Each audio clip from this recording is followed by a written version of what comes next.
अस्सलाम वालेकुम नाजरीन, मैं सद Abbas Bhatt advocate high court हाज़िर खिदमत हूँ कुछ नई कानूनी, आइनी और सियासी खबरों के साथ। नाज़रीन, एक तो बात करेंगे कि फैज़ाबाद धरने के मुतल्लिक ऑनरेबल सुप्रीम कोर्ट के अंदर आज रिपोर्ट पेश की गई। सुप्रीम कोर्ट उसके ऊपर क्यों नाला थी, क्यों सरजनिश की गई मुख्तलिफ लोगों की, उसके अंदर क्या कमी और कोताही थी, इसके ऊपर बात करेंगे। और इसके अलावा बात करेंगे कि जनाब PTI ने चेयरमैन PIC के लिए वकास अकरम के नाम की हतमी मंजूरी दे दी, लेकिन शेर अफजर मरवत इस डिसीजन से कुछ नाला नज़र आते हैं। PTI की अंदरूनी कहानी क्या है, इसके ऊपर भी बात करेंगे। और आज सबसे बढ़कर सुन्नी तहरीक जिसे PTI के आज़ाद उम्मीदवारों ने ज्वाइन किया था, उनकी जो रिज़र्व सीट थी उसके मुतल्लिक भी एक पेशरफ्त हुई है, एक फ़ैसला आया है ऑनरेबल सुप्रीम कोर्ट का। उसका क्या बैकग्राउंड है उसके बारे में भी बात करेंगे। तो आप सबसे पहले बात शुरू कर लेते हैं जनाब कि आज जो फ़ैसला आया है कि जनाब सुन्नी इत्तेहाद कौंसिल की अपील थी पेशावर हाई कोर्ट ने। बेसिकली नीचे जो इलेक्शन कमीशन है उन्होंने जो रिज़र्व सीट्स थी सुन्नी इत्तेहाद कौंसिल, क्योंकि आपको बैकग्राउंड पता होगा कि सुन्नी इत्तेहाद कौंसिल में सारे PTI के जो आज़ाद उम्मीदवार थे, क्योंकि उनसे इंतखाबी निशान छीना जा चुका था, उनके पास ऑप्शन नहीं थी, उन्होंने 3 दिन के अंदर अंदर ज्वाइन करना था। आज़ाद उम्मीदवारों ने सुन्नी इत्तेहाद कौंसिल को उन्होंने किया और उसके बाद उनको ये था कि जनाब ये पार्टी है, इसको हमने ज्वाइन किया है, अब इसकी जितनी तादाद होगी उसके मुताबिक इनको जो रिज़र्व सीट्स हैं माइनॉरिटी की और ख़वातीन की वो इनको मिलेंगी।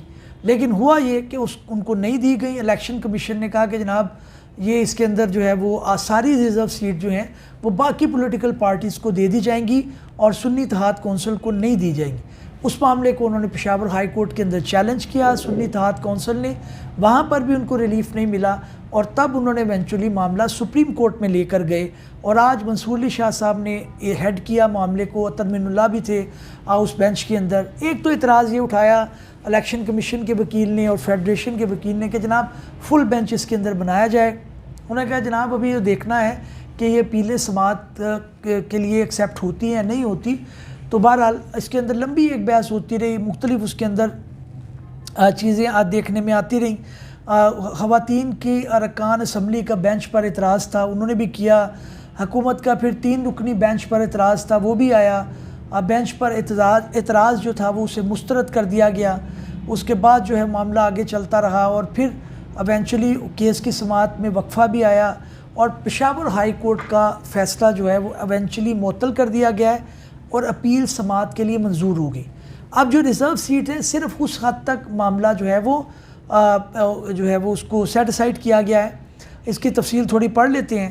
केस में दोबारा समाअत शुरू हुई तो सुप्रीम कोर्ट ने मखसूस नशिस्तों से मुतल्लिक पेशावर हाई कोर्ट का फ़ैसला मुअत्तल कर दिया। आज जस्टिस मंसूर अली शाह ने कहा कि अपीलें समाअत के लिए मंजूर कर रहे हैं। इस मौके पर अटॉर्नी जनरल मंसूर अवान और इलेक्शन कमीशन के अहकाम अदालत में पेश हुए। जस्टिस मंसूर अली शाह ने कहा कि अटॉर्नी जनरल साहब, इस केस में 2 अहम सवालात आपसे पूछे गए। सलमान अकरम राजा के बाद आपको सुनेंगे। एक सवाल ये है कि क्या बांटी गई नशिस्तें दोबारा बांटी जा सकती हैं। दूसरा सवाल ये है कि मखसूस नशिस्तें इसलिए बांटी गई कि हाउस पूरा हो, इसमें क्या गलती है।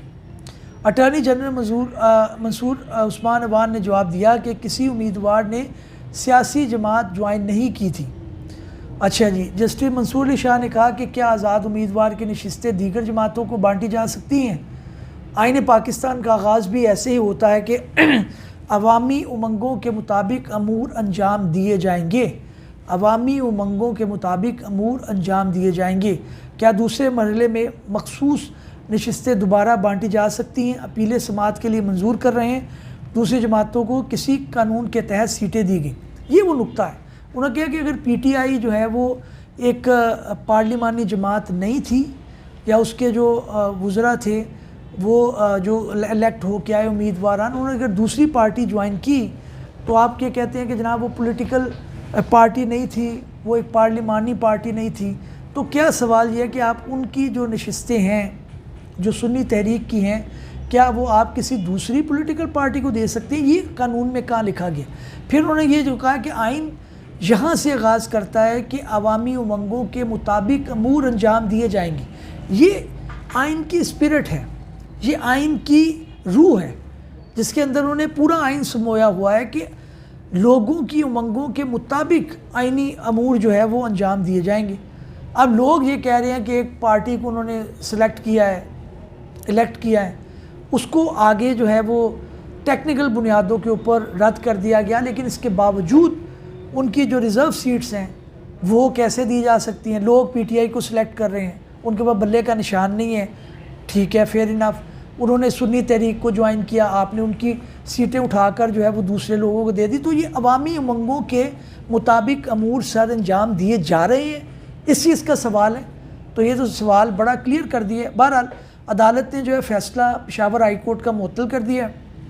उन्हें कहा जो अभी रिज़र्व सीट पे आए हैं वो अपना हिस्सा नहीं लेंगे, अपनी वोटिंग में हिस्सा नहीं लेंगे, और इसको जो है वो मई से डे टू डे बुनियाद के ऊपर सुना जाएगा। इसके अंदर पीटीआई यानी कि जो सुन्नी तहरीक का है, सुन्नी इत्तेहाद काउंसिल है, सुन्नी इत्तेहाद काउंसिल, उनके जो है वो जीतने के चांसेस काफ़ी नज़र आते हैं। लेकिन अभी ये भी एक सवाल जो मंसूर शाह साहब ने पूछा कि क्या जो दी गई सीटें हैं उनको दोबारा दिया जा सकता है, ये भी एक सवाल है, इसके ऊपर भी देखना पड़ेगा।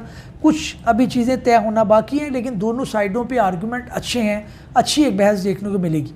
अगली जनाब मामला ये है कि पीटीआई के चेयरमैन पीआईसी के लिए वकास अकरम के नाम की मंजूरी दे दी गई। जनाब ये पीआईसी पब्लिक अकाउंट कमेटी होती है, ये चेयरमैन इनका जो है अपोजिशन की तरफ से जाना था, उन्होंने एक नाम दे दिया। पहले इसके अंदर शेर मरवत साहब का नाम आ रहा था, कुछ लोगों ने उसकी मुखालफत की तो उन्होंने शेख वकास का नाम इनके लिए दे दिया, वो भी पीटीआई को उन्होंने ज्वाइन किया हुआ है। लेकिन इसके अंदर भी मामला यही हैं कि भी जब सीट नहीं मिलती तो अंदरूनी मामला सामने आ जाते हैं। ऐसा नहीं होना चाहिए। आप एक पॉलिटिकल पार्टी के लिए वर्कर के तौर पे काम कर रहे हैं, सीटें आनी जानी होती हैं, कभी मिल गई कभी नहीं मिली, तो शेर अफजल मरवत साहब को भी इसके अंदर देखना चाहिए कि ये अंदरूनी कहानी जो है उसको दबा कर रखें।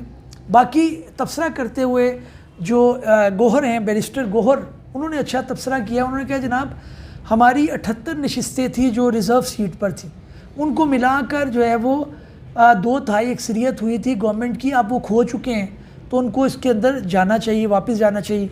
लेकिन बहरहाल अभी सुप्रीम कोर्ट के अंदर मामला पेंडिंग है और इसके अंदर देखेंगे कि क्या इसके अंदर चीज़ें चलती हैं। अच्छा जी, अगली जनाब ये है कि इस्लामाबाद के अंदर नान रोटी की कीमतों में कमी का जो नोटिफिकेशन था वो चैलेंज हो गया था। 16 रुपये की रोटी और गालबन 18-20 रुपये का नान था। वो जो नोटिफिकेशन था वो बेसिकली आपको पता है कि वहाँ पे डिप्टी कमिश्नर ने किया था, उसको हाई कोर्ट के अंदर चैलेंज किया गया था।